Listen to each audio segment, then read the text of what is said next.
die dorpie daar reg voor julle, en net soos julle inkom, sal julle daar 'n donkie kry wat vasgemaak is, en hy val by haar. Maak haar los en bring hulle vir my, en as iemand vir julle iets daaroor sê, antwoord dan, die Here het hulle nodig, en hy sal hulle gou weer terugstuur. Dit het gebeur sodat die uitspraak van die profeet vervul sal word. Sê vir Sion, kyk, jou koning kom na jou. Hy is nederig en hy ry op 'n donkie, op 'n vel van 'n pakdier. Dis hierdie Here wat ons in 'n sekere sin nou herdenk, dat dit is die stadium wat hy Jerusalem toe gery het op 'n donkie, sodat hy gekruisig kan word. Gereed om sy lewe te offer, wat jou groet vanmôre. Genade en vrede vir jou van God ons Vader en van Jesus Christus ons Here.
Dit is nie maklik om 'n gelowige te wees nie. Ons maak daar baie keer daarvan van die maklike tekste gebruik om vir onsself te sê dis verskriklik maklik om 'n gelowige te wees. En ons het allerlei dagboeke en allerlei goeders wat vir ons mooi tekste gee en vir ons altyd mooi voorspellings gee en vir ons vertel van die wonderlikheid van die Here, wat natuurlik so is. Maar om 'n gelowige van dag tot dag te wees is nie maklik. Die reeks wat ons hierdie jaar doen, is 'n reeks wat iets daarvan probeer sê van hoe word ek, hoe is ek, hoe leef ek as 'n gelowige? Hoe maak ek keuses? Speel my geloof 'n rol as ek 'n kar koop? Speel God 'n rol as ek 'n huis koop? Speel God 'n rol as ek my kind in 'n bepaalde skool besit? Speel God 'n rol as ek 'n belegging maak? Dis die spanning wat ons het. Aan die een kant, en ek het nou 'n paar keer dit gebruik, en ek sal dit ook baie gebruik in die jaar, want ek wil die twee beelde baie sterk beklemtoon om iets te sê van hierdie geweldige spanning. En dis die kolonnade aan die een kant en die kerk aan die ander kant. En jy kan nou maar, ek was nou hierdie week was ek in Menlyn gewees, so jy kan nou Menlyn ook daarin sit, en dan kan jy die kerk aan die ander kant sit. Wat is die grootste kontraste tussen die twee geboue en wat jy daar kry? Ek is seker jy kan onmiddellik 'n klomp knap goedes opneem. Die een ding is, dalk is die parkering by die kolonnade net baie makliker as by die kerk. Die tweede is, as jy daar kom, elke ou doen sy eie ding, jy het niks met iemand anders te doen nie. So, hierso wil ons sê, jy moet 'n familie wees, en jy moet met mekaar kuier, en jy moet almal ken, en jy is nie lus daarvoor nie, so jy klim vandag in jou kar en jy ry. En ek het nou reeds iets gesê, oor doodgewoon die struktuur wat jy kry. Die struktuur daai kant lyk heeltemal anders as die struktuur hierdie kant. Hier is die struktuur koud en kil, en eintlik moet dit nie eers in aardse kleure geverf word nie, dit moet eintlik in wit geverf word, en want wat jy hier kry is heeltemal iets anders as wat jy daar kry. En die vraag is nou, as jy Johannes 3:16 ernstig opneem, want so lief het God die wêreld gehad, hoe leef jy dan? Hoe bring jy hierdie kant en hierdie kant by mekaar uit? Hoe tree jy op? En daarom moet ek begin met die vraag wat ek gevra het. Watter rol speel geloof in jou lewe? Watter rol speel geloof in jou lewe wanneer jy bepaal watter dankoffer ek gee, wanneer jy bepaal watter hulp ek gee, wanneer jy bepaal, hoor jy so, ek hou van jou of ek hou nie van jou. En dit is die kuns, want ons moet die wêreld oorwin. Ons moet na die wêreld toe gaan, en ons het dit nog nie reg gekry nie. Ons het nog nie die wêreld oorwin nie. Die interessante is, as jy na Israel toe gaan in die verlede, en jy gaan na die ryke om Israel toe, dan het al hulle koninkryke, al hulle konings, het beperkte leeftyd gehad. Hulle was altyd in beheer. Dink jy maar aan Nebukadneser, en jy kan nou 'n klomp konings wat ek julle nou nie eens meer gaan verveel opnoem nie. Wat die hele ryk, daai hele Israel, Sirië, wat ons vandag ken, Jordanië, daai hele gebied ingeneem het en oorgeneem het. Die enigste koning van daai tyd wat vandag nog onthou word is wie? Is Jahwe. En hy het nie een veldslag gewen nie. Hy het nie een oorlog geveg. Dit was Jahwe. Jahwe is die lewende God wat my en jou vandag nog steeds beïnvloed. Die tweede tree, ons het ook gesê, as ons 'n preekreeks maak, dan gaan ons kyk na goeders, wat ons dink, wat ons spanning mee het in ons lewe. Om hierdie balans te kry. Goeders tussen jou kerk en jou werk. Daai goeders. En toe het ons gesê, daai goeders kan wees. Dis nooit my skuld nie, dis altyd ander ouens se skuld. Dis verandering is 'n groot probleem. Skoonheid, status, werkverslawing, geld. En ek gaan nou vanmôre oor mag en beheer 'n paar opmerkings maak. So dis goed waarin ons dink gelowiges verstrik raak, en dat hulle nie daar kan uit nie, want hulle weet nie hoe om daar te uit nie. As jy nou net weer vinnig dink aan skoonheid, jy is in 'n industrie, ons is in 'n industrie, in 'n samelewing, waar skoonheid oor alles is. Jy moet mooi wees, jy moet maar wees, jy mag nie oud word nie. Wat hulle die datums verander, wat hulle die ouderdomme verander om die te sê, maar nou is jy eers in jou middeljare, dan is jy in jou jonger jare, wat ook al. Dink vir 'n oomblik sommer net aan verslawing. Aan verslawing aan kom ons sê, aan dieete, aan suiker, aan kook, aan koffie. Ons het lank met mekaar daaroor gepraat. So ons sê vir mekaar, wanneer jy 'n gelowige is en jy het hierdie spanning, pas op dat jy nie verstrik raak in hierdie spanning van dat die kolonnade se goeders, die wêreld se goeders, jou verstrik dat jy nie die aardse, die Bybelse, die kerklike goeders sien. Nou sê julle al agterkom dat daar begin stelselmatige 'n lyn loop van dat die kerk is kaal, die kerk het nie fancy goed nie. Maar die vraag is, wat wil jy meer hê as 'n kruis? Wat 'n simbool wil jy meer hê as 'n kruis?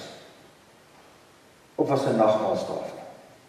So jy begin nou agterkom hoe hierdie twee goed geweldig baie konflik met mekaar het.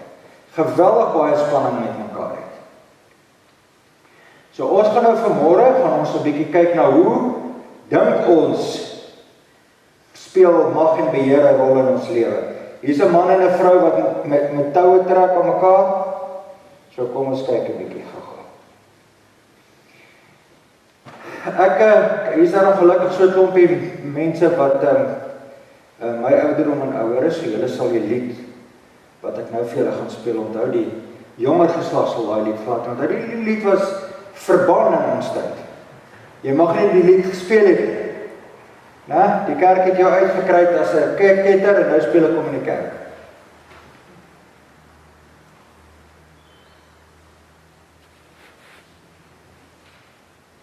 Sien, daar is al so 'n smaal so hier en daar.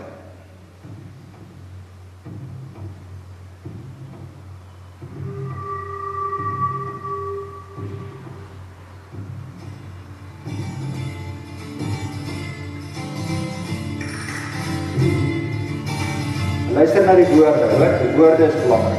Dis ook op die skerm. There's a Spanish train that runs between Guadalquivir and Old Seville. At dead of night the whistle blows and people fear she's running still.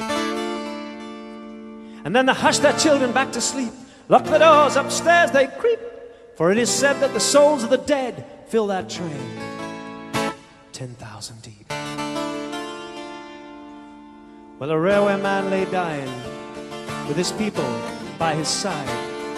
His family were crying, knelt in prayer before he died.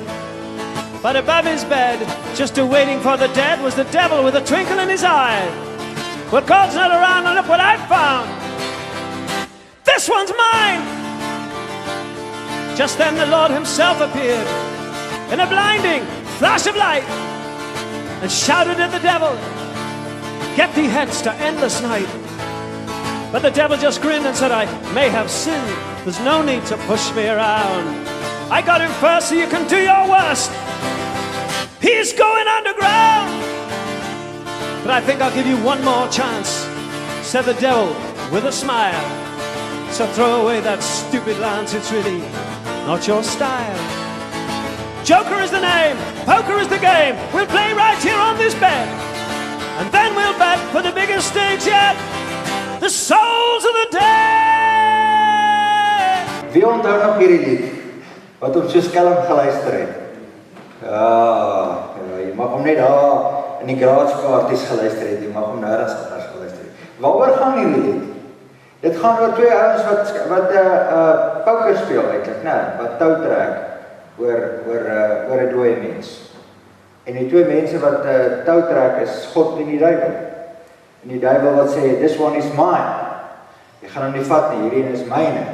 En God wil hom hê.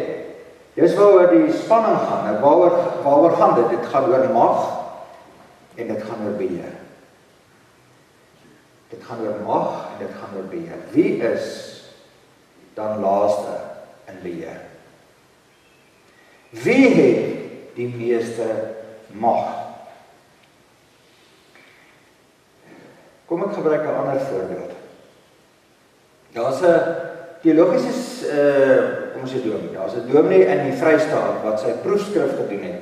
Dus sy doktorale proefskrif, met ander woorde, is 'n boek wat hy geskryf het oor die impak wat diensplig gehad het op die Afrikaner.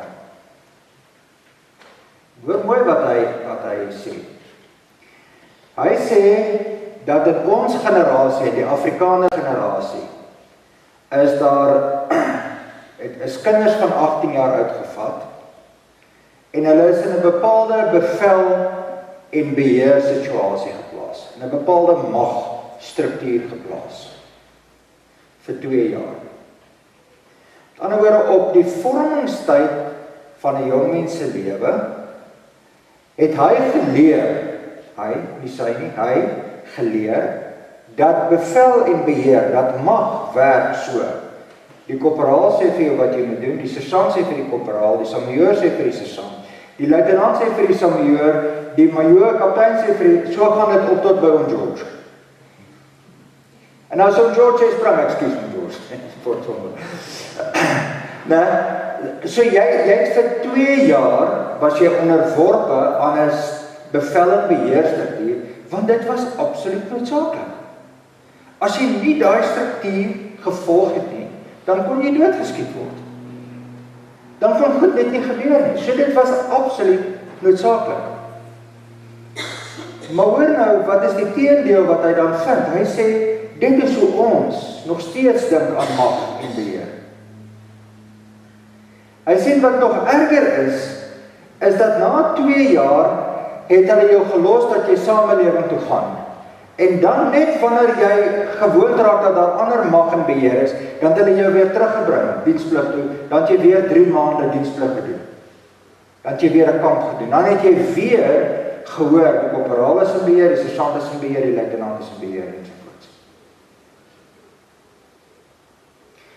So as ons praat oor mag en beheer, dan moet ons vir onsself vra, hoe diep wil ons ingaan in ons gene, oor hoe jy mag en beheer sien. En wat is mag en beheer? Want ons het 'n bepaalde verwyser. In die kerk worstel ons dood om te sê dat die gemeente is ecclesia completa. Want in ons dominee se koppe werk dit nie so nie. Jy werk met daai bevel en beheer struktuur. So jy is hier, dan het jy die ring, dan het jy die noordelike sinode, dan het jy die algemene sinode, en dan bo die algemene sinode het jy die chief cook en borrelwasser, het jy die moderator, en hy is eintlik die ou wat alles bepaal. Want dis hoe ons groot geword het. Dis hoe ons is, dis hoe ek geprogrammeer is. Ek kan nie anders dink oor goed nie.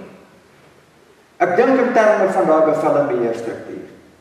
En die vraag is natuurlik, hoe beïnvloed dit my wanneer ek in die kolonade atmosfeer is? Hoe beïnvloed dit die manier hoe ek na respek kyk? In ons tyd, toe ons kinders was, op skool was, sou ons nooit 'n onderwyser met 'n boek gegooi het nie. Jy sou dit nie eers gewaag het om vir 'n onderwyser iets te vra wat out of line is. En dan nou die tema. Ek los nou 'n klomp sulke klein goedjies los ek nou so, want ek wil hê jy moet daaroor dink. Dit gaan oor mag en beheer. Dit gaan oor hoe ek na my lewe kyk in die kolonnade wanneer ek mag en beheer het. Kom ons trek dit nou vir 'n oomblik baie nader aan jou huis. Kom ons vra vir mekaar die vraag af mans se bevel en beheer struktuur. Die ou wat in Uganda was wat gesê het, jy moet jou vrou slaan dat sy in lyn bly. Die manier hoe jy met jou kinders praat, die manier hoe jy jou vrou hanteer, kom dit uit 'n mag en 'n beheer situasie uit. Ek het vir myself probeer vra, en ek wil, jy kan dit ook doen, wat is die erge uitvalle van mag en beheer? Wat is die ergste goed wat gebeur?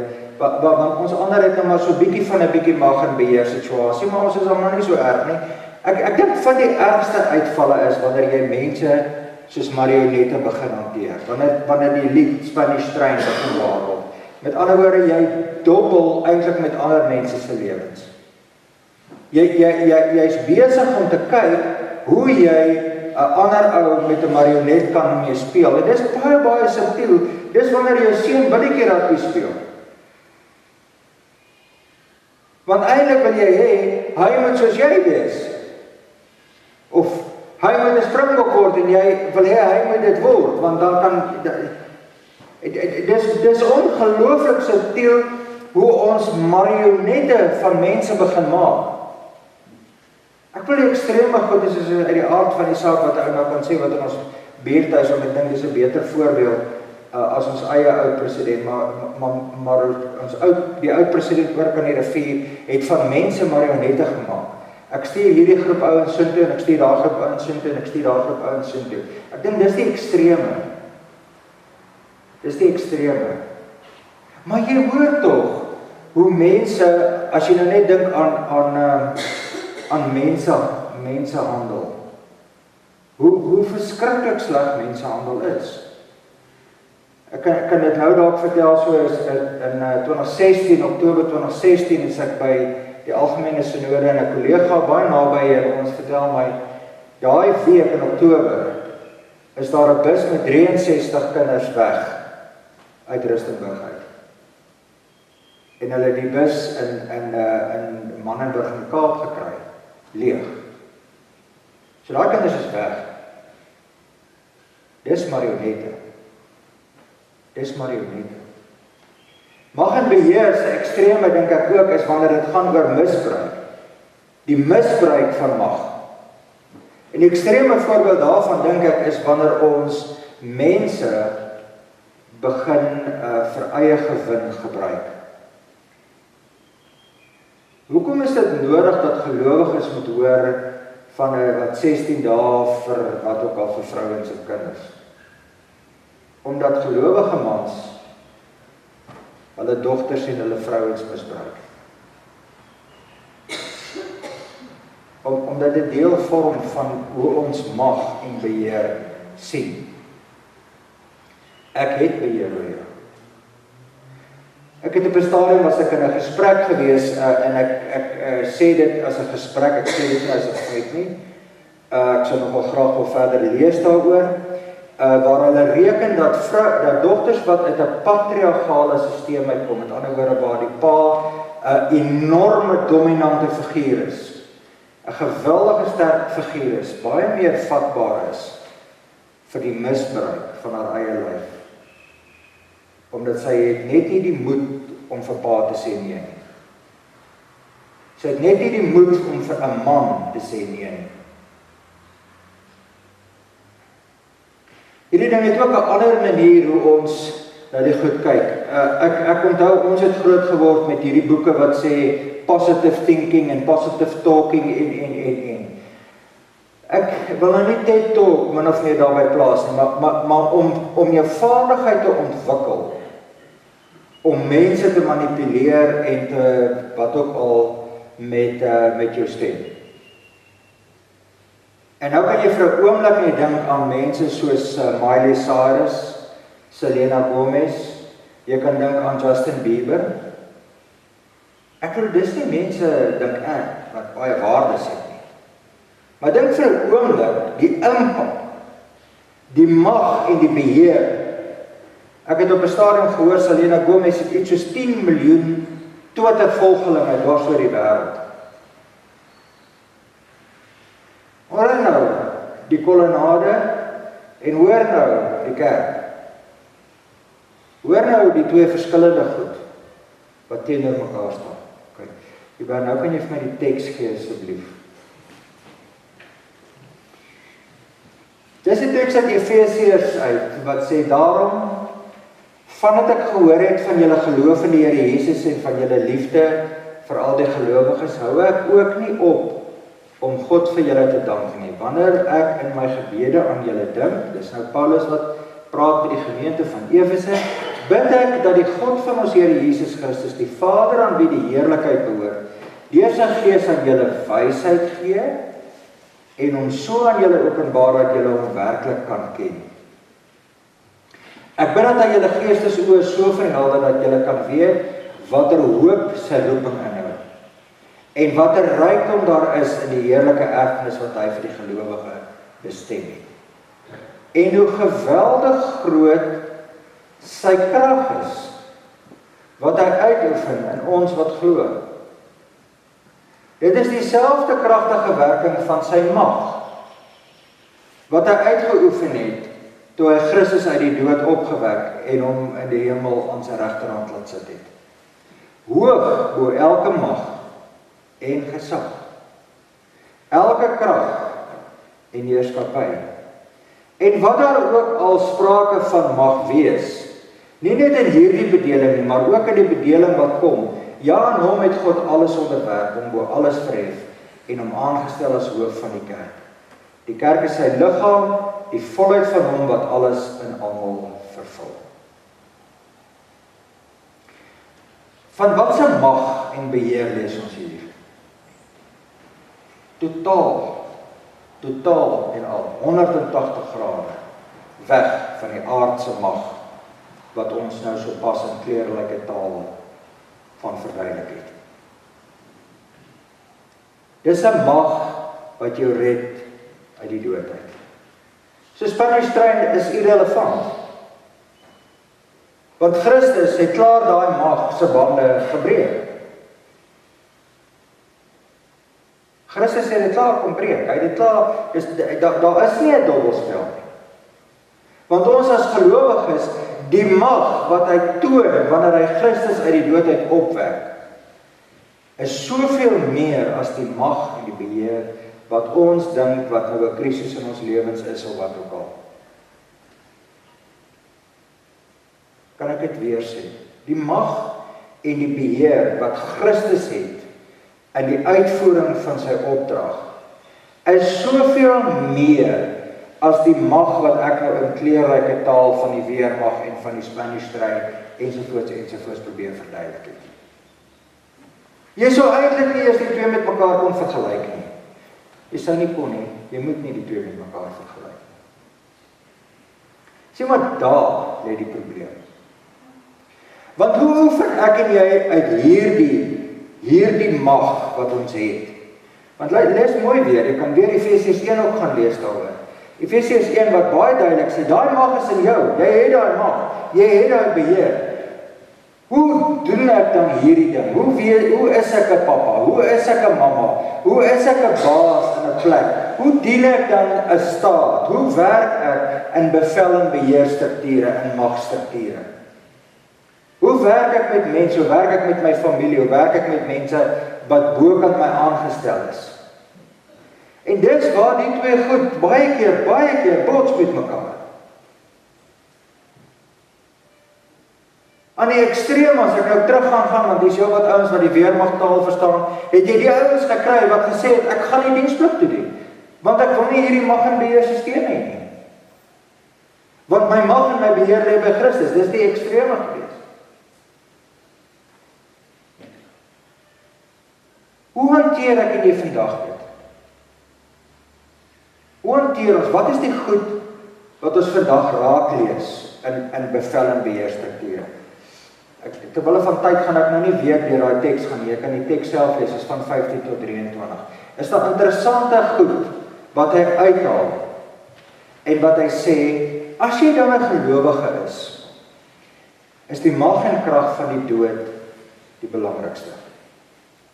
Nou kom ek weer terug by my beeld, watter beeld wil jy dan hê? Die beeld van die nagmaaltafel, die beeld van die doopvont, die beeld van die kruis. Dis die beelde wat ons mag en krag simboliseer. Dis nie 'n soldate mag en krag nie. Dis nie 'n geweldskrag nie.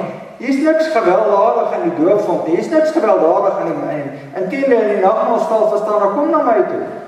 As jy moeg en raai is, kom eet saam met my, kom drink saam met my. En dis dalk baie keer waar die probleem lê in ons vryheid. Want ons weet nie hoe om dit te hanteer nie, want ons hou van hierdie strukture in ons lewe, wat ons noodsaaklik het. Collega's, jy nie vir een oomblik dink, ek is negatief oor hierdie goed en negatief oor alles wat ek gesê het nie. Ek probeer saam met jou, vir myself, en ek sê vir jou, vir myself, uitvind, hoe moet ek as 'n gelowige optree, in 'n wêreld waar hierdie spanning konstant is? Hoe leef ek? Hoe bring ek hierdie twee goed by mekaar? Hoe leef ek en maak ek besluite en kies ek? Want die nagmaaltafel is anders. Die doopvont is anders. Daarom het die koninkryk van God al langer bestaan as 2000 jaar terug. Daarom leef die koninkryk van God nog steeds in ons harte en gaan dit nog steeds in ons harte leef. Nêrens het hy 'n veldslag gewen nie. Nêrens het hy 'n land wat aan behoort nie. Nêrens is hy 'n koninkryk waar jy sê, nou gaan jy na die land van Christus toe. Dan van daar soos die koning is Jesus Christus. Nêrens is dit nie. Sy koninkryk is die wêreld vol, sy mense is die wêreld vol. Jy kom in huise, dan mooi mense. Dis anders. Dis totaal en al anders as die kolonnade. Daai spanning moet ons mekaar mee help. Want ons weet nie hoe om op te tree nie. Iemand wat ek goed ken, sê vir my, hy het skool gehou in 'n staatsskool. Hy sê, in daai skool was dit absoluut beheer en dissipline. Nou die skool was 900 kinders gehad, so hy sê hy sê dit was jy is 10 voor 7 by die skool. Jy is 5 voor 7 in die personeelkamer. Jy is kwart voor 7. Hy sê dit is soos 'n geoliede masjien wat so loop. Toe skuif hy die begin van die jaar na 'n privaat skool toe. Hy sê dis verskriklik.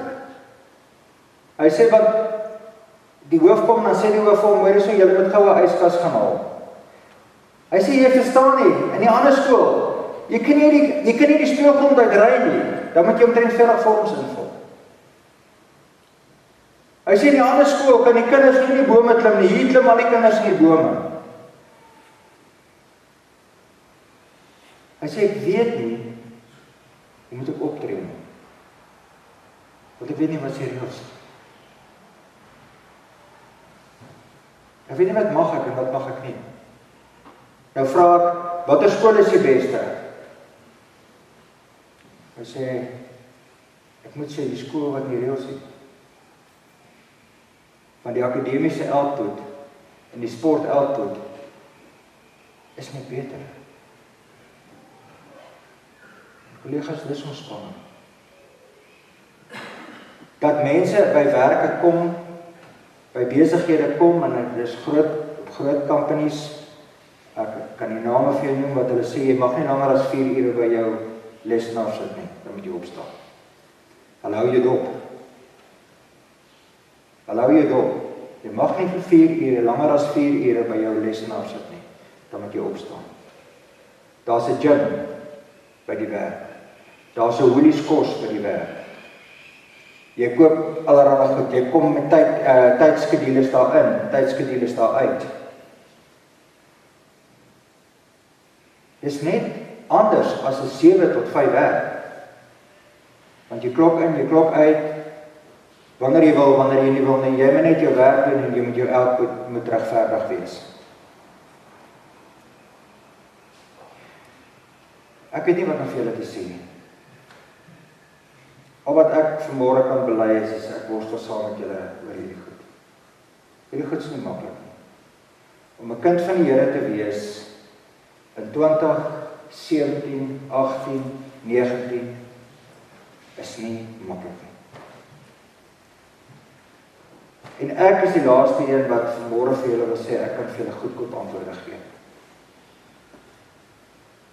Al wat ek weet is, en dit kan ek bely, is dat die kruis en die nagmaalstafel en die woord van genoeg is. Amen. Ons gaan maar die ander gekloos doen. Kom ons bid saam. Here, as ons met hierdie goed worstel, dan moet U ook ons harte hoor. U moet hoor dat hy die fondamente van ons menswees raak. Die manier hoe ons kyk en die manier hoe ons doen, want dit raak die manier hoe ons opgegroei het en groot geword het.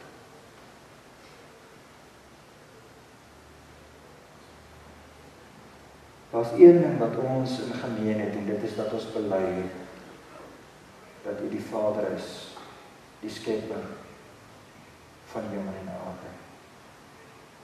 Dat U, o Here Jesus Christus, gekruisig is en gesterf het vir ons, dat U opgestaan het uit die doodheid en dat U vandag nie in 'n skaakspel is met die duiwel oor ons nie.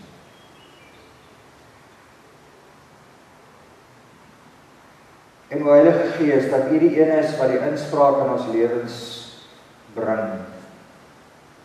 Dat U die mag en die beheer het wat die Christus uit die dood opgewek het. Ons sluit dit in ons menswees. Leer ons en dat ons kan verstaan wat U van ons vra. Ons glo in 'n algemene Christelike kerk. Ons glo in die vergifnis van ons sondes. Die opstanding van die vlees en die ewige lewe. Amen. Dus ek hoop dat dit wat ons vanmôre met mekaar gepraat het, gaan nie hier stop nie. Maar ek hoop dat jy die kringe waarin jy beweeg, dat ons die gesprekke verder vat. Dis nie lekker gesprekke nie, maar wanneer ons toegewy saam met die Here wil stap, dan moet ons ook hieroor praat. Dan moet ons vir mekaar sê, hoe leef ek tussen die duiwel en die blou see as gelowiges?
Verseker ons dat wanneer ons hom opsoek, dat hy saam met ons is. Mag die genade van ons Here Jesus Christus, die liefde van God en die gemeenskap van die Heilige Gees by en met jou bly.